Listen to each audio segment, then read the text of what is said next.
Boa tarde a todos. Em nome do vereador Sandrinho, cumprimento a todos os colegas, a vereadora Thelma Gobi. Mais um dia de representação formal da população de Bauru. Nobre presidente, nesse momento, Carlão do Gás, não se fala em outra coisa a não ser eleição municipal. Temos 7 candidatos a prefeito até o momento. Esta Câmara, no momento, tem 12 partidos representados. Então, isso mostra a pluralidade da política no momento. Mostra também um fator, nobre presidente, de esvaziamento ideológico. A política hoje no Brasil não é ideologia. E deixo, então, para cada um de vocês responder o que é hoje a política do Brasil. É uma das classes que se encontra em pior avaliação popular. O Congresso Nacional tem mais de metade dos seus componentes com problemas na Justiça. O Senado Federal, idem.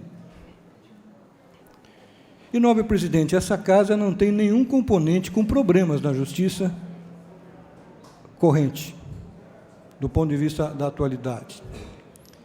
Então, eu me orgulho de ser político. Dessa fase da minha vida, eu ser um político formal, filiado a um partido e defendendo as minhas convicções e meus ideais. E defendendo aqueles que, a princípio, acreditaram nesses ideais. E depois, por uma questão republicana, a todos os bauruenses. Então, mais do que nunca, esse momento de crise institucional, sem precedentes na história do Brasil. Por que não há precedentes, nobre presidente? Porque a cada momento são milhões de reais de um problema de corrupção aqui, outro ali, e não são pequenas quantias, 29 milhões, um diretor, terceiro escalão da Petrobras, devolve 79 milhões de reais. Então, há uma crise institucional muito grave, que tem que ser corrigida. E o caminho da correção, e isso me satisfaz, é justamente pelos guardiões da lei, da Constituição, que é o Ministério Público, no caso federal.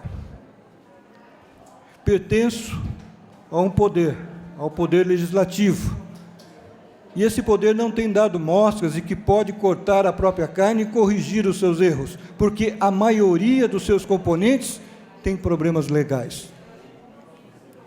A crise é política, é moral, é econômica, mas a crise decorre mesmo da falta de valores. E as nossas instituições passam pelo seu maior teste desde que esse país, essa república foi fundada. Será que nós conseguiremos trazer de volta o civismo, o patriotismo? Será que nós conseguiremos resgatar a ética política, que é uma das mais nobres atividades humanas? Será que esse país tem jeito? Nem podemos mais, nobre presidente, bradar de maneira ufanista o nosso futebol. Estamos em 6º lugar para a classificação da Copa do Mundo e nessa posição nós não nos classificaremos. Isso só para mostrar a pequenez de pensamento. O futebol vai nos salvar. Jamais. Nossos melhores jogadores não estão aqui. Por quê? Porque a nossa economia é fraca. Porque o nosso país não consegue produzir tantos valores morais como valores econômicos significativos. A 6ª, 7ª, estamos caindo para a 8ª economia do mundo. E quem é culpado por isso? Em síntese, em essência, somos todos nós. Se você faz a sua parte adequadamente, se você resgata o conteúdo ético na relação com o seu próximo, as coisas melhoram.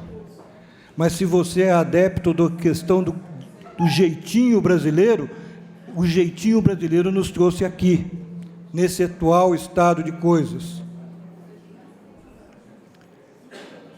É triste um país das nossas proporções, da nossa riqueza em bens naturais, é triste ver que nós não conseguimos construir instituições sólidas, calcadas em fundamentos de uma nação. E uma nação se baseia no respeito ao próximo, no orgulho em ser brasileiro e no respeito ao próximo, porque ele também é brasileiro. E o que nós temos hoje? O espaço político contaminado de maneira grave, esperamos que não mortalmente, pela corrupção. Vários partidos se renovando em teor, em discurso, em linguagem, de uma nova política, de uma recuperação, mas a maioria deles com os mesmos personagens. Literalmente, somente 1 ou 2 partidos, e um porque também foi criado muito recentemente, não tem problemas de corrupção. A prática política do Brasil hoje faz parte do Caixa 2 de maneira essencial. Sem o Caixa 2 a política não funcionava até então. Essa eleição diminui o aporte legal pela pessoa, não pode, proíbe a pessoa jurídica, então vai diminuir esse aporte, mas sempre dá um jeitinho, a política dá um jeitinho em tudo, que haja severidade no cumprimento da lei eleitoral, para que possamos começar timidamente, engatinhar em reconstruir esse país. O discurso político está contaminado. A distância que existe entre o discurso político e a ação concreta dos políticos é muito grande, porque também os meios de comunicação estão contaminados, porque pertencem, muito deles, a braços de facções políticas. A opinião pública não tem os meios que lhe compete para formar, de fato, um conteúdo que permita uma transformação. Infelizmente, eu tenho que admitir que a mudança que esse país necessita não está na política, não está na eleição. Está na educação. E, mais tristemente, eu tenho que admitir que a educação faz parte dos projetos políticos. Mas você, pai, que não teve a educação que queria ter, você pode forçar a escola a oferecer um melhor conteúdo, participando das reuniões, conversando com seus filhos, percebendo qual é a forma como que ele entende a natureza de si próprio e dos outros. A grande transformação desse país está dentro da sua casa, dentro dos valores. E eu, como religioso, lhe digo, a ética cristã ainda vai resgatar esse país, porque ela tem por princípios o respeito ao próximo, que também pode ser chamado de amor ao próximo. E pelo partido que eu pertenço, quando se fala em amor, não há espaço a amor na política. O equivalente ao respeito ao próximo, ao amor, é a justiça social. E é o que falta nesse país. A lei não é igual para todos, e aí ele se fragiliza por inteiro. Ele deixa de ter a concepção de uma nação e passa a ser um agrupado de pessoas, porque a justiça não dá consistência ao tecido social, não dá consistência às relações das pessoas. É urgente a mudança nesse país, porque estamos muito próximos do fim, do ponto de vista institucional. E aí vem os aventureiros, os populistas, aqueles que dizem que o militar deve voltar. Não, evoluímos muito na nossa noviça democracia que temos. Não devemos regredir, mas devemos avançar.